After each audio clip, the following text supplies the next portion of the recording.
the book of Esther, chapter 4, verses 13 and 14. I would like to read it for you.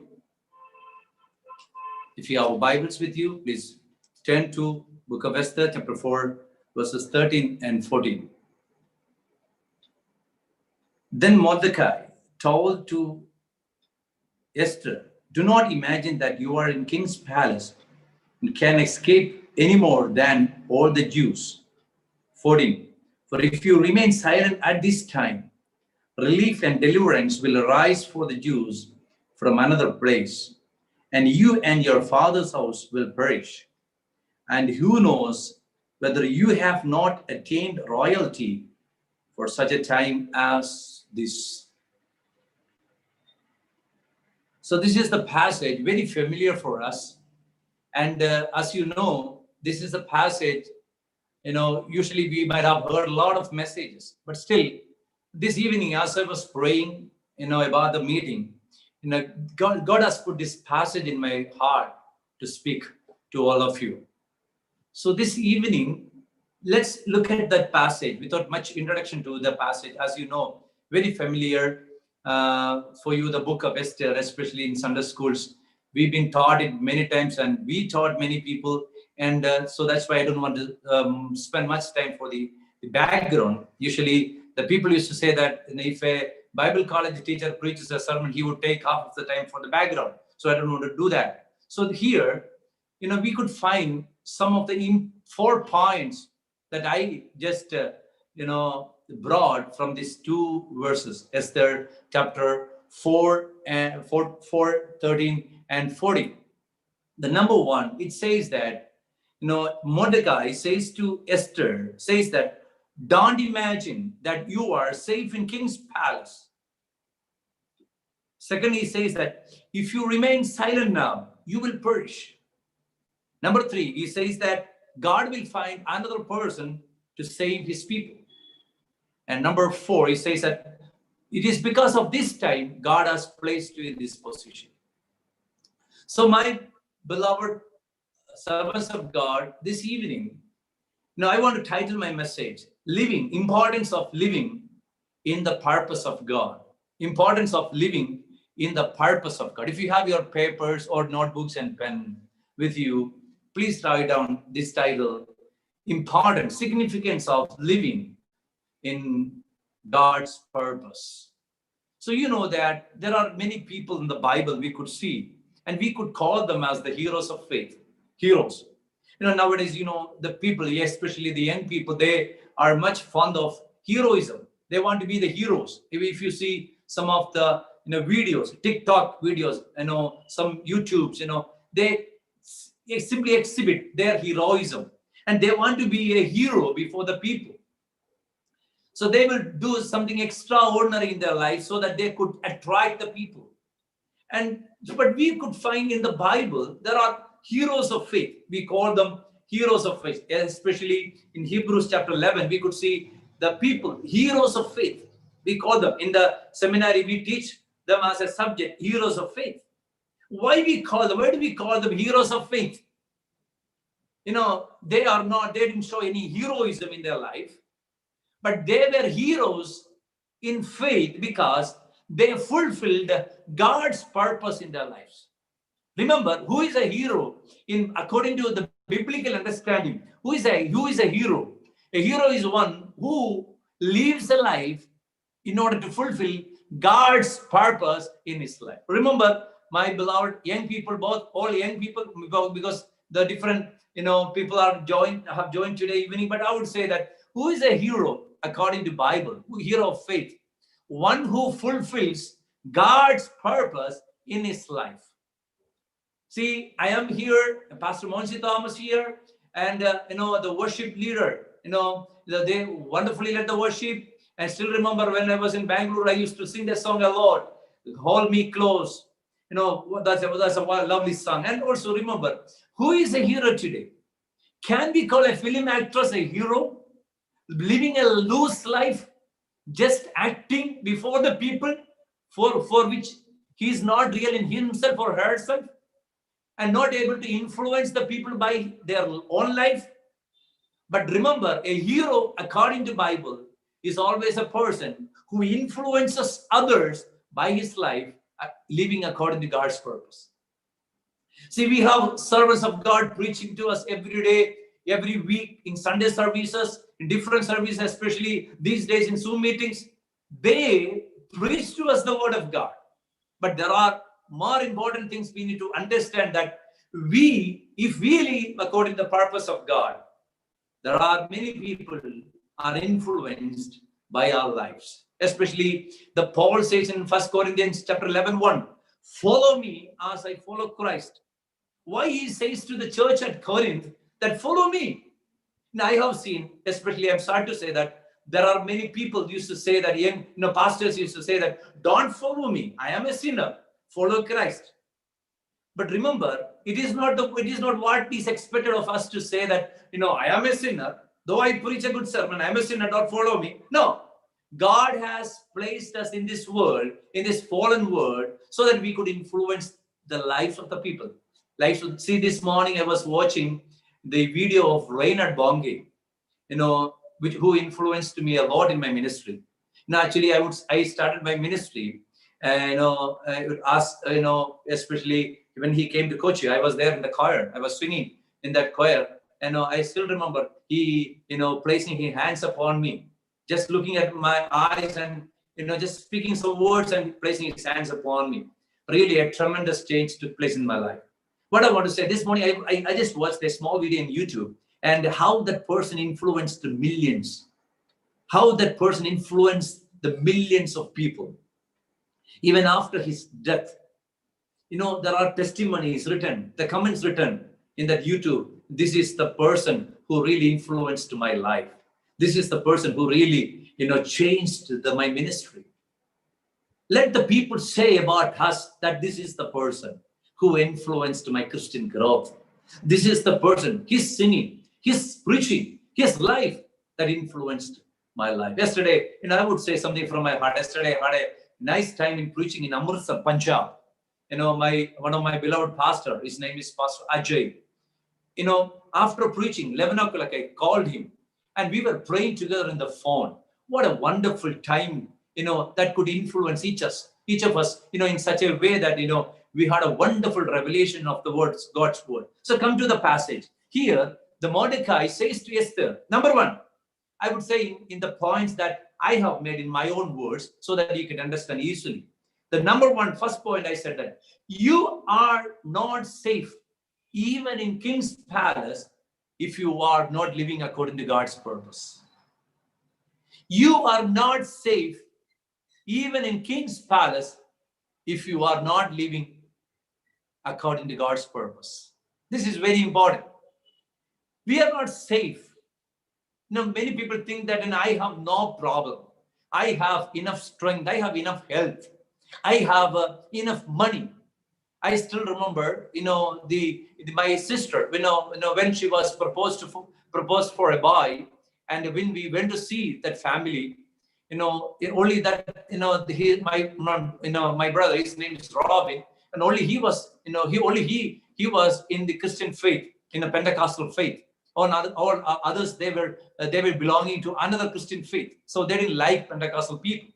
And when we shared our experience with him, one wealthy man, he was working in one of the Gulf countries, and he was speaking to us, we don't have a terrible state now to come to your faith. We have enough money.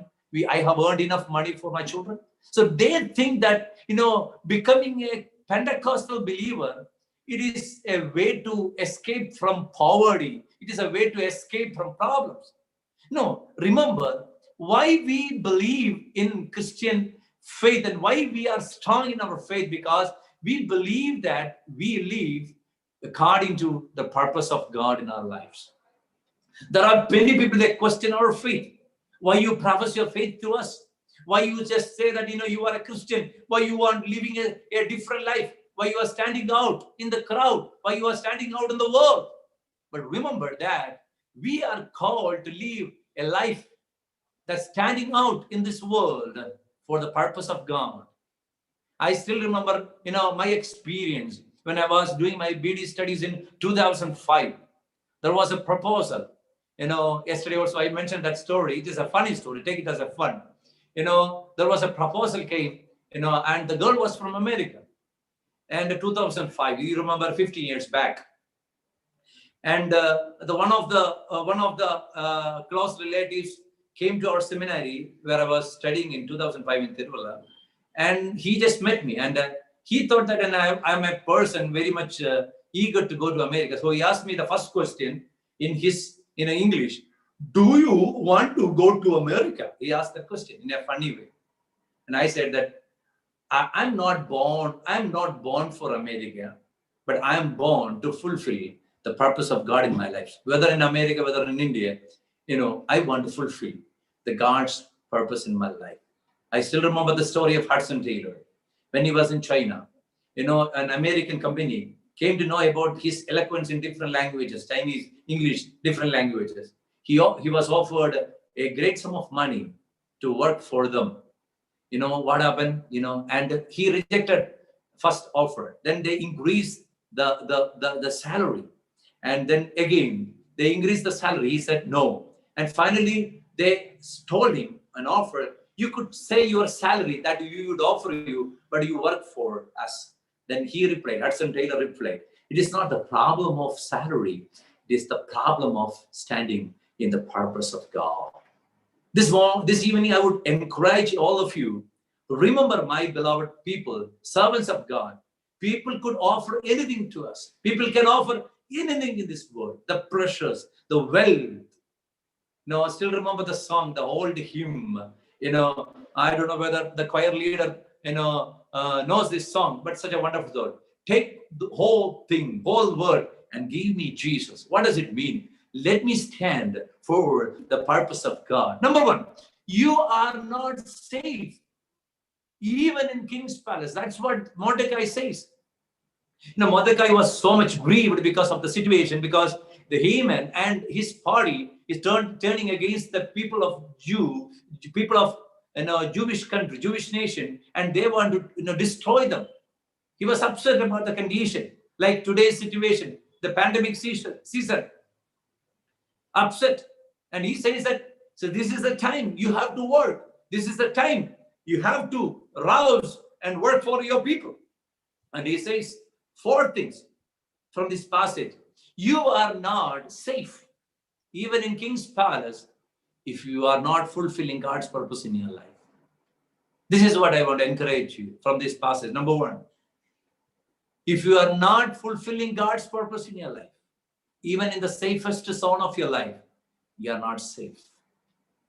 But second thing I want to point out, corresponding to that point, if you are in the purpose of God, even in the middle of the sea, that's the second thing. You are safe even in the middle of the sea if you are living according to the purpose of God. The number 1 I said, you are not safe even in King's palace if you are not living according to God's purpose. Number 2, I would just correspond the point number 2. It says that you are safe even in the middle of the sea if you are living according to the purpose of God.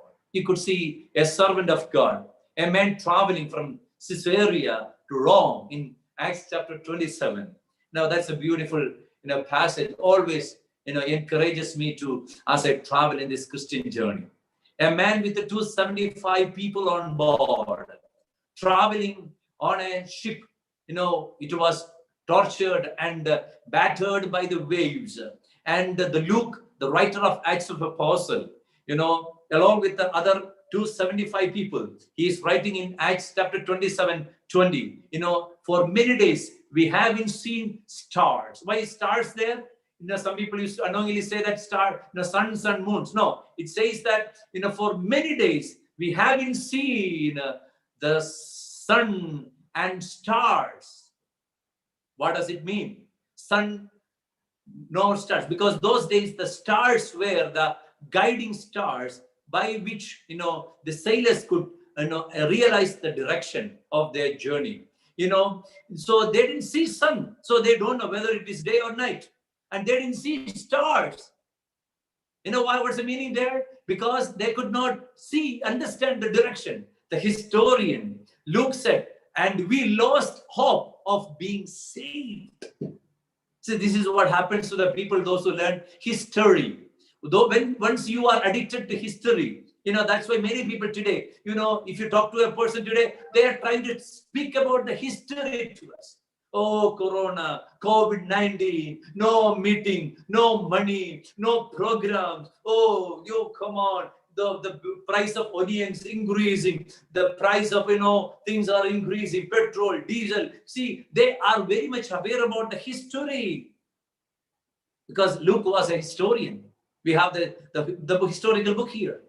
Then a man who doesn't know much about the history, but he knows one thing, the God who holds his hand. And he said that, even I also don't see sun. Even I also don't see stars. Even I see the tempest, that just, making us, terrible, our condition terrible. But I know one thing, the God's angel whom I belong and whom I serve appeared on this night and stood beside me and said that, Paul, nothing is going to happen to you. This is my language, I would say. I would just paraphrase and say, nothing is going to happen to you because you are in the purpose of God. What a beautiful encouragement. Nothing is going to happen to you. The people in the ship, the people with you, they don't believe what you say. They lost their hope of being saved. And they have planned everything. They are going to die. But but Paul, you could say that you are safe. You are going to, that's what he says, that, you will appear before Caesar in Rome. Why? Because you are living according to the purpose of God. See, this just before a few minutes, I was just meditating that, the viper, around his wrist,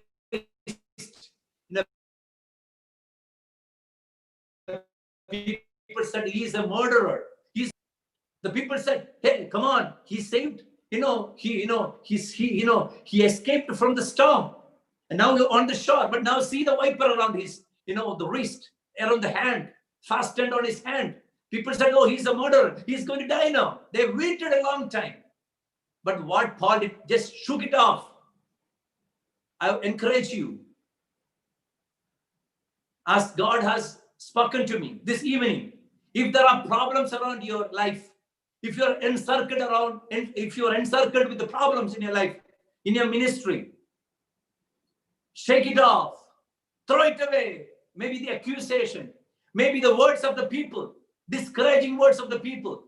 But remember that if you are living according to the purpose of God, nothing can harm you until you fulfill God's purpose in your life. Remember the word of David. Psalm number 138:8, he says that, God will fulfill his purpose for me. Psalm number 138:8, God will fulfill his purpose. Not my purpose. No, that is a beautiful word. I still remember. I know some people, especially from Bangalore attending me. 2006, I was doing a small ministry in Bangalore, a VPS ministry once I attended. I met a girl there, a sister, a very anointed, committed sister. As she was talking in 2006, she was telling me a story about her own life, a testimony. She said that, she tried for a job in Bangalore, and she, everything was, fixed. The job, everything was clear for her. In that time, 32,000 rupees, she was offered. A salary of 32,000. And you remember that, and I still remember those days I was staying in Hennur without money to buy a cup of tea, and collecting some coins from, different places and drinking, small cup of tea, 2 rupees tea, and telling people that I'm fasting for many days because no money to buy food for me. But remember, in a 32,000 salary, 2006, but another person just deceived her and took that job from her. And I know the man there struggling financially in 2006 asked her a question. How could you adjust with the situation? She said, though it's true, brother, that I lost my job. I lost that opportunity. But God, she said, then that day I came to know about this passage, the meaning of the passage. that God has a purpose and He will fulfill His purpose for me. You are not safe in King's Palace if you are living out of God's will, but you are safe even in the middle of the street if you are living according to God's purpose. Number 3, I would say that if you are not faithful, here Mordecai says to Esther, if you are not faithful to God's purpose, you will perish. But he says the third point, you can write the third point, God will find another person to fulfill His purpose. That's what he says. And I can read it for you. He says that if you remain silent at this time, relief and deliverance will arise for Jews from another place. What does it mean? Esther, if you are not faithful for God's purpose in your life, God will find another person in your place and He will fulfill His purpose in the history of humankind. You know, one person in the Old Testament, a man, the first king of Israel, Saul, tall man, handsome man, able man, but only the problem here, he was having an inferiority complex. You know, that's why he was hiding himself in the beginning, but very able, tall, handsome man, chosen for the purpose of God. But what happened? You remember, all night Prophet Samuel crying. Recently I was thinking about that. The prophet was, it is not a small thing, a person going away from the purpose of God. If you ask Pastor Sibin, why you are conducting all this meeting? If you ask, Jarin, I think that his name is true. If it is not, I am not wrong. Jarin, the worship leader. Abhijit, if you ask them, why you do this ministry? If you ask Pastor Monsi Thomas, why you do this ministry? He would say that we want to keep the people in the purpose of God. I am a seminary teacher. I've been teaching from 2006. I started my ministry in Chhattisgarh in the Hindi medium Bible college with the Jesus Mission. Till today, for the glory of God, my only purpose is not to inject the knowledge on people's head. Even as day before yesterday, I was teaching Thursday to my children in the Zoom meeting. I said, I am not teaching you to give you a pass mark, but I am teaching you to keep you in the purpose of God. Young people, I have seen with my own eyes, once professed the faith, the children who had a great purpose of God, turned away from the purpose of God, living, in sin, in brokenness, being unfaithful to God. But all the people, those who are listening to me, I have only one request to you. No matter who you are, what you are, where you are, how you are, live according to the purpose of God. Be faithful for God's purpose in your life. Otherwise, God will find another person for you in your place. Remember, all night Samuel, you can read that first Samuel. I'm not going to read that one because we have 5 more minutes left. Samuel crying all night. All night he was crying. Then God is asking, why you are crying, Samuel? I have rejected him. But that doesn't mean that my purpose finished. I have found another man after my own heart.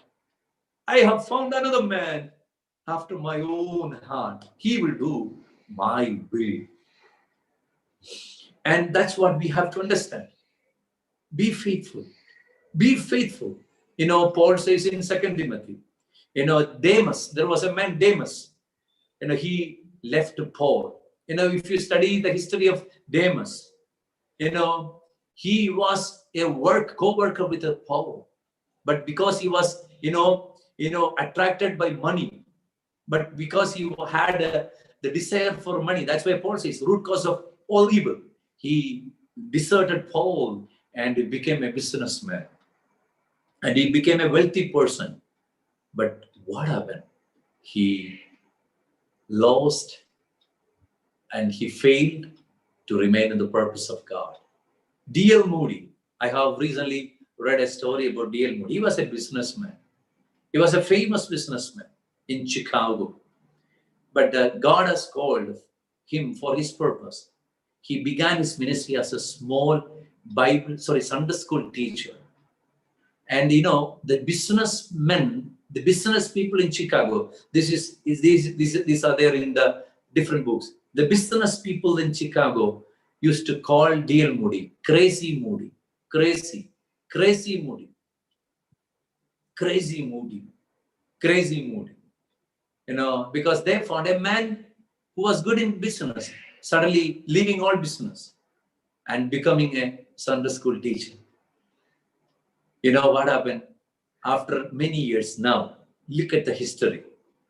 The business people in Chicago, they were not able to create an impact in the lives of people as D.L. Moody.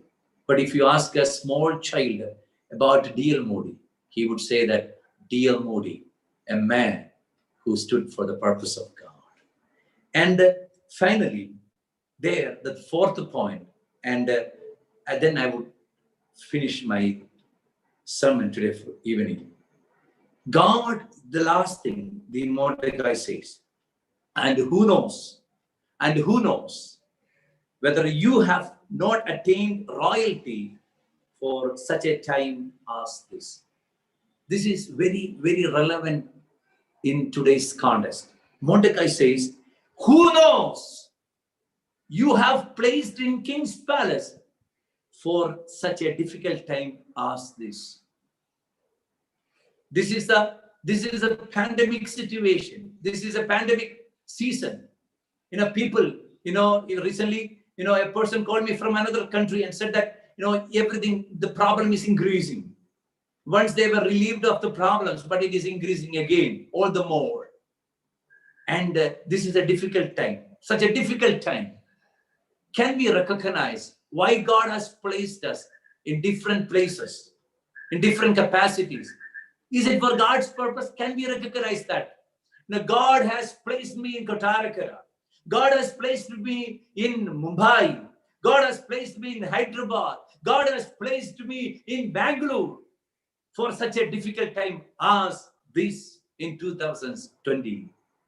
Remember, God places in different places, not for our enjoyment. I have seen many people who studied with me in Bible college. After Bible college, they said that somehow I want to go to this country. I still remember the story, of a person who studied with me. He said that, I want to work in New Zealand. Why? Because his wife was a nurse and she is working in New Zealand. See, many people, they choose to be in places to make their life better. But are we able to stand in the purpose of God? Not to make our lives better, but makes God's purpose better in our lives. Let's close our eyes. As we are in God's presence, as our pastor, beloved pastor, is going to pray for you, I would just encourage you to meditate upon the word of God that has come to us. The number one, I said,